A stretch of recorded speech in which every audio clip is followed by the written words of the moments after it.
Hey, it's Mark with Sports Strength. I've got Parker Frazier here. Parker's moved. You've played for Rockies, the White Sox. 5 different organizations, man. Yeah. So it's been 12 years of fun doing baseball stuff. So I mean, independent ball, I've gone through where they take care of you and then they don't take care of you. So I mean, I've been from the top to the bottom, right back to the top. So, but yeah, came out of high school and got to go right into professional baseball. So it's fun. So you moved right from high school to pro. What was that like? I mean, it was tough. I mean, coming from high school where we had our coaches were our strength and conditioning type, and we were really good in high school for baseball. So our practices they weren't as intense, I guess, as some high schools were who had lesser talent. And honestly, my junior year, we were number 3 in the nation. We could roll out of baseball and beat anybody. We lost 1 game, and so I mean, it's tough. I mean, on that team we had 5 pro guys out of those 13 players that year on varsity, or I should even say 15 that were there. We had 5 pro guys, 4 D1s, and 12 guys went to play college baseball. So I mean, it was awesome. But it was tough transitioning because I had a routine. My dad played 10 years in the big leagues. It was 20 years as an announcer in the big leagues. So I had an idea. But the one thing they don't tell you, it's now a job. It's like, you do it for fun, you're competing, it's awesome, it's great, but what they don't tell you is when you get there, you're on your own, basically. Yeah. Here's a blueprint of what you need to do.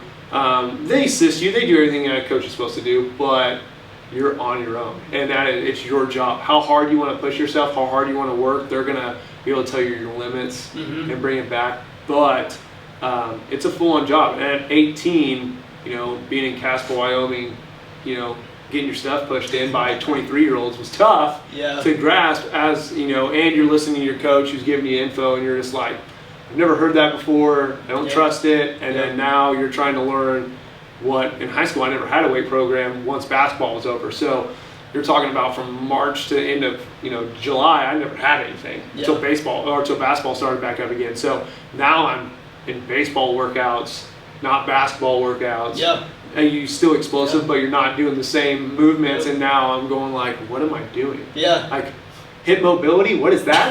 Like I have to get down there. I don't know. This is stupid. And then they're like, and it turns out like being as skinny as I was, from here to here was my power. Yeah. And now I learned like, oh, hip mobility is big. Yeah. Strength in your hips is good. Lower half's good. I'm like, okay, so.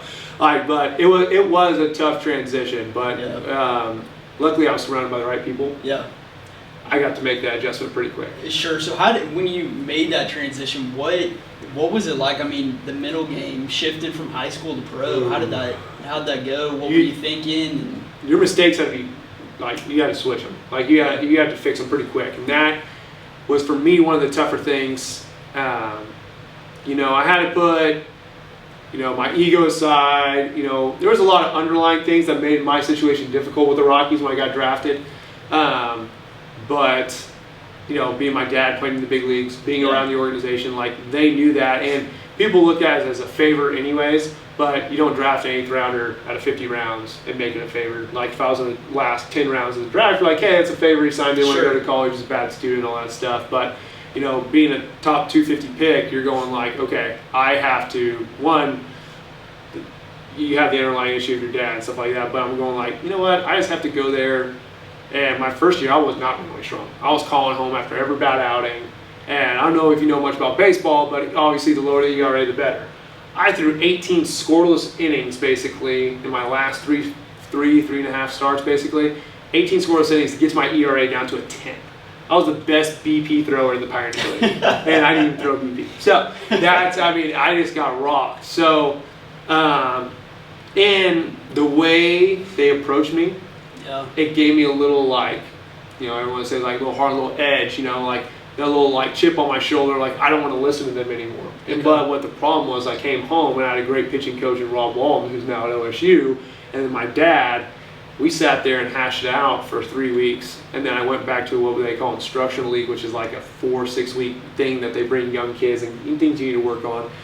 And I dominated, and it made me think I don't need to listen to them. Yeah. And that put a little blockage on that bridge I needed to cross, and I never did. but I kept having success. And then when I let myself get over that bridge and listen to them, I didn't have success. So that middle part of the game was even tougher, bouncing back from, from bad outings. Sure. But, in pro ball, what you don't have in high school, you don't have in college sometimes, we had a mental strength coach. Yeah. We had a doctor who was there for just give you books, give you quotes, give you anything. My dad taught me 5 P's: prior preparation prevents poor performance. Learned that since I was 6. That was one of our mental strength coaches' opening things. I was like, dude, I'm ahead of the game. And then he went for another hour spiel. I was like, I am so far behind on my mental preparation, this is not even funny. And so, the mental side of it, the day in and day out grind was easier for me, but the relationship of what guys thought crept in my mind more than me just preparing rep after rep, Yep. day after day. Yep. So that was the mental grind for me personally, but I know a lot of guys have struggled. They've never had that 150 game. Yeah. In that Straight. 6 month, Yeah. 6 month of just being gone, away, Yep. not getting paid. Yep. Getting paid now, not getting paid. But that's one of those things. That was easier for me than relating to my coaches, because they got mad at me because I could answer their question, and they really didn't have to instruct. And I knew the question, I knew the answer, Sure. and I could do it. And they kind of had some animosity to that, where I was like, well, if you guys mad at me about being knowledgeable about the game, it's kind of tough. And so Yeah. I'd say that was my biggest struggle. But when I got older, I got to a different organization, Yep. guys who let me be me and just assisted, and just real good people, I guess you can say people persons, and they knew how to communicate better. And Did you feel like it was a fresh start every time you went to a new league? So what did stink is you usually don't move up with your coaches in pro ball. Well, I did. And a couple of my coaches, we butted heads left and right, because I was the ultimate competitor. Like, you had to pull me off the mound. I'm the guy that argued with the manager to keep me in. And I wish I didn't at some points, but I had a manager. I went 11-11 one year, and I was 21, I believe. So 3 years, 4 years out of it. And I went 11-11. Well, I could have gone, 8-14, or I could have gone 14-6, but he left me in there for that 7th, 8th inning where I'd give it up or I'd get it back, because he knew that I could handle it.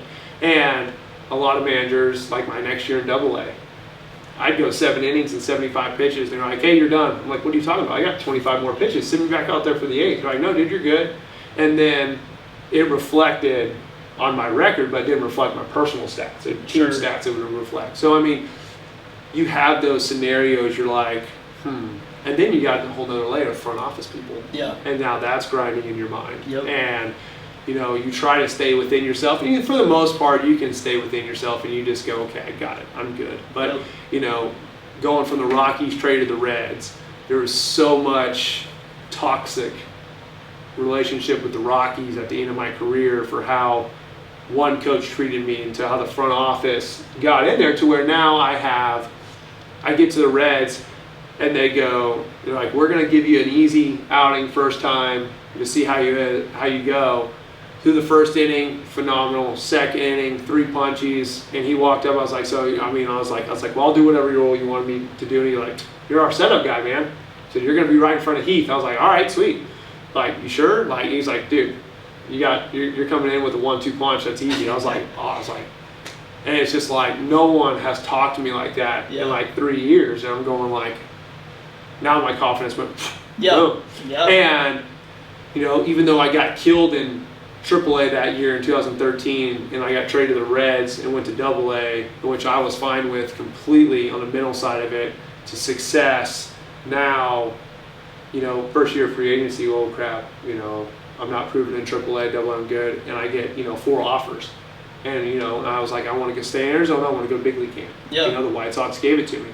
And to where then now I'm making a little bit of money, and now the mental grind of how do I not let my hunger go away. Mm-hmm. And when I got to AAA, and it was real nice in AAA in Charlotte, North Carolina, when you're in a big league city and everything like that, to where that hunger went away to get to the big leagues. I got comfortable, Sure. making more money, in a better city, in a better ballpark, Better flying living situation. Yes, I mean, and now yeah. it's like you get comfortable, and now the Yeah. hunger went away. So, no, you talked about the mental stats, like, Yeah. it reverts back to why those guys never made it, and you're like, well, one, it's opportunity, two, you got to be in the right situation, and Yeah. three, some just lose that hunger. Yeah. And for a split second, I lost it, Yeah. and I was just like, man. And then there was just situations where you can reflect on bad and good outings, stuff like that, but but going each level, and you find a different obstacle, and it's tough. Yeah, and I mean, I imagine that the competition greatly increases when you go from low A to high A to double A and triple A. In triple A is the experience. Yeah. And then double A is where the talent's at.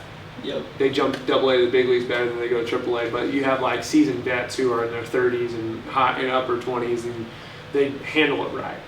But low A and high A, you're just trying to get your feet underneath you, and the guys who are more advanced, they go up. Yeah. And then some organizations don't, like the Rockies, they never moved anybody up.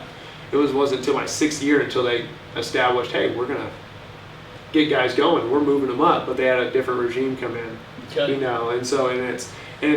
Then when you get a whole bag of tricks when front office people change, and you're just like, oh no, what's going to happen? What's their mentality? How are they going to move people? And then like the Dodgers, so it's funny, I'll tell you a quick story about that.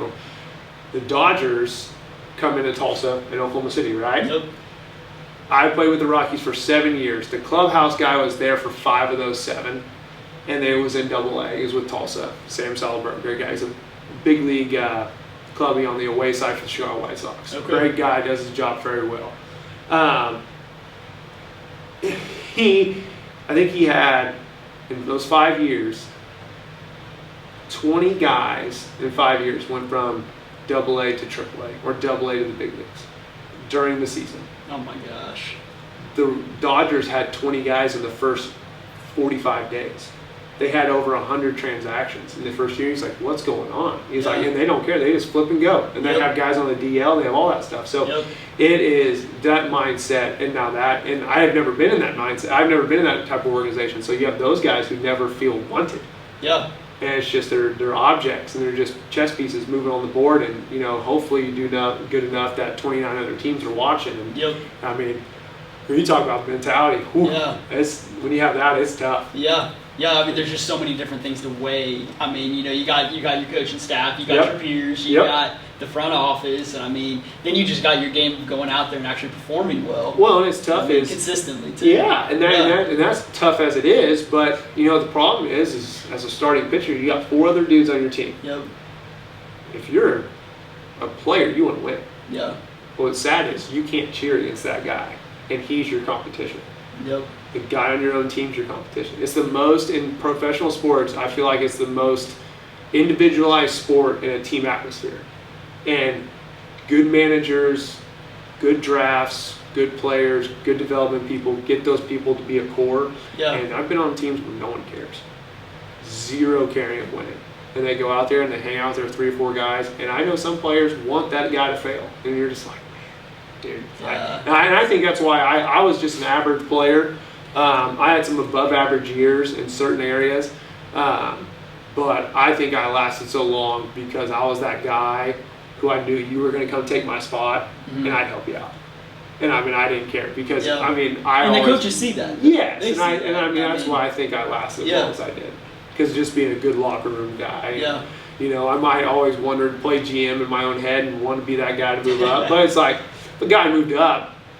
I was so happy for him. Yeah. And then I'm like, okay, why did he get moved up? Let me go ask that guy. Let me see what in my mind, what do I need to do? Okay, I get that, but I'm just as good as him. Yeah. Okay, well, they don't see it that way, so let's change our mind. So, yeah. Pro ball's a sticky thing, man. It's tough. It's not college where you feel like you're still in high school and you still have that regimented, like oh, coach, don't hurt me.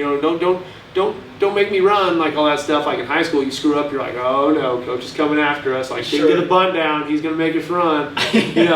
But in pro ball, you don't get a bunt down, whatever, man. Don't get it down 5 times, you don't have a job. Yeah. So, and And that's where, you're done. See you later. Well, especially in professional baseball where you have, games every day for 150 days straight, 160 days straight. It's just the middle wear it can have. It's tough. On a player. It's tough. It is tough. And then you go to your side of it. You're trying to get 2 full bodies. Yep. White Sox, you're lifting every single day. They're doing something different. Rockies, it was after every start. The next day, this is the funny thing is so Rockies were lift the day after. Okay. White Sox lift every day before the game, except for your start day if you're a starter. But bullpen guy, I was in the weight room every day doing something. There was something I had to do every single day. Arizona, if I started, I'm lifting that night, not the next morning. It's crazy. That's crazy, man. And they all think they have the secret recipe for success. So, and it's nuts. I don't get it. So you kind of talked about moving from high school to professional and the fact that you needed more mobility in your hips and more strength in your core and your hips. Yep. Is there anything else that you feel like you kind of lacked as you made that transition? Obviously, kids nowadays, I graduated 2007, 2021 now, it's different. If it's a different story. Kids are bigger, stronger. Weight room is a thing. Personal trainers are a thing. I had no clue about that in high school. I was oblivious to that. Anyway, we talked about a couple like Jeff Pace. 2 of my guys went to him, and I thought they went for him for shooting in basketball. I thought he was like a basketball coach, that they went to and shot at 6 a.m. I had no clue they were going to work out with him. Sure. And that was just beyond me. And for me, mine was weight gain. So coming out of high school, I was 88 to 90. And I threw 9 a really good slider. That was my equalizer. Kids probably hit, I can't say kids. Athletes hit probably under 100, maybe 085 against my slider for my career, for 12 years. No one hit it. And it's getting ahead of the count so they'll swing at it, that type of thing. But my first year, I was probably 87 and 90. Touched 91. They said I hit 93 my first year in pro ball. I was like, man, I don't think so. I was like, maybe the wind was behind me or something. Sure. But they read it. So, and then I made a little bit of an adjustment in my delivery. After my first season in 07, I was 18. Got it. It was good. My 19-year-old year going to spring training, so 6 months later, I gained about 8-9 pounds. And you realize I was 6'5", 159 pounds drafted. So I was skinny. I was strong. I was wiry. I was 2% body fat my entire career until my last 2 years. Yeah, they couldn't figure it out. I never got hurt. It was the craziest thing. I had no body. I never got hurt. And going through 19. When I got to 19, I was now sitting 91, touching 94. So I was 90, 93, sitting 91. So I'm jumped 3 miles an hour with 8 pounds. And they're going, and I'm not throwing 4-seamers, I'm throwing sinkers. So the ball's moving here, so I'm creating more force this way as force is going down. So that's something that's when you think about it with pitching, it's tough to do. It's tough to have both. Yeah. And at that time, I was doing it. So throughout my career with the Rockies, I had 6 different nutritionists. 6 different people that try to figure out how to put weight on. And I never did. I have not worked out for almost 2 years now. Legit, I have not done anything. I'm always active. I'm moving, always on my feet, probably 12 hours a day. And I'm 184 pounds. It's one, I have great genetics, first off. Great genetics for my mom and my dad, my family. But at the same token, I was in the weight room. Yeah. I did everything I was supposed to do. I was eating everything. I went from the big meals to waking up at 4 a.m. to having the protein. Doing everything. Everything. Yeah. Never gained weight. And I lifted. I was strong. I could deadlift anything. I could bench everything. People would make fun of me, but I go rep out, 70, 75 pound dumbbells, just rep it for 10. And they're like, why don't you do that? I was like, well, I don't want to get tight. Every time for me, my body, I got tight. Yeah. I see every vein, every muscle. I'd be skinnier than anything. My wrist strengths were good. All the measurables I had were great. They measured athleticism on the Nike Combine circuit that they did. We partnered with them. You probably know what it is. Back probably 2009, 8, 9, 10, 11, with that Nike stuff they were doing. I can't remember. They were doing their med ball throws, the shuttles, all that stuff. It was something they called it. I forgot what it was. But I ranked number 2 as a pitcher. Okay. And I ranked in the top 15 overall athletically as a position player. And I obviously not a position player. So my training that I did, working on quickness, working on being explosive and quick, not necessarily being explosive with a lot of weight, but how fast can I, run? I mean, at 6'5", you don't see guys move fast. Well, I ran a 6'6", 6'7", 60. So, and I always joke with my brother because he tried to do it because I was 30 and I ran a 4'6", 40. And so, right my last year I did that. But, you measure me at the Phillies, I was the 5th oldest at 29, going to be 30, and I ranked in the top 6 or 7, and everyone was 25 or younger. And so something, the one thing they got away with, and you can tell me that thing is hip abnation, going up and down with weight on it. Okay. I crushed that.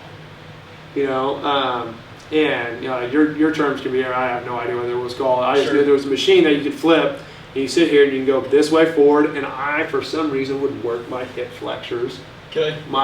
And I worked on single leg lifts. Okay. For me. Yeah. That worked for me. Yeah. My core was super tight.